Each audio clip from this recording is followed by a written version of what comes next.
এত কাজের প্যারা আর যন্ত্রণা আর ভালো লাগে না, আমি আর কাজই করবো না। আসসালামু আলাইকুম, আশা করি সবাই ভালো আছেন। আলহামদুলিল্লাহ আমিও ভালো আছি। তো আমি সৌদি আরব থেকে যুক্ত হয়ে গেলাম। তো আপনারা কে কোথা থেকে ভিডিওটা দেখতেছেন অবশ্যই কমেন্ট করবেন। তো আমি একটা কেক বানাবো, তো কেকটা কীভাবে বানাবো সেটাই আমি আপনাদের সাথে শেয়ার করব।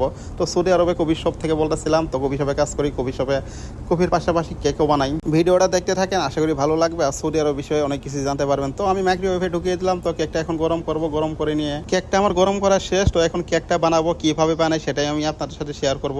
তো কেকের ভিতরে এখন ক্রিম দিয়ে দিব, দেখেন চামিচ দিয়ে আমি এখন ক্রিম দিয়ে দেবো কেকের ভিতরে। তো ক্রিম দেওয়া শেষ, কেকের উপরে আমি একটা কাভার লাগিয়ে দেবো, কেকের যে ঢাকনা সেটা লাগিয়ে দেবো। তো এখন আমি তো সৌদিয়ানরা কিন্তু কেকের সাথে চকলেট খেতে অনেক পছন্দ করে। এটা হচ্ছে একটা চকলেট জাতীয় কেক। দেখেন আমি চকলেট দিয়ে পুরো কেকটা ভরিয়ে দিচ্ছি, কত পরিমাণ চকলেট দিচ্ছি। আর ওরা তারপরও অনেক চকলেট খায়। আর সৌদি আরবে কিন্তু চকলেটের অনেক চাহিদা। সৌদি আরবে চকলেটের অনেক দাম, চকলেটের দাম দেখলে মাথা নষ্ট। সৌদি আরবে এত পরিমাণ চকলেটের দাম আর ওরা এত পরিমাণ চকলেট খায় বলার মতো না। তো কেকের উপর আমি আরেকটা জিনিস দিয়ে দিচ্ছি, এটা হচ্ছে ক্রাঞ্চি নাম বলে।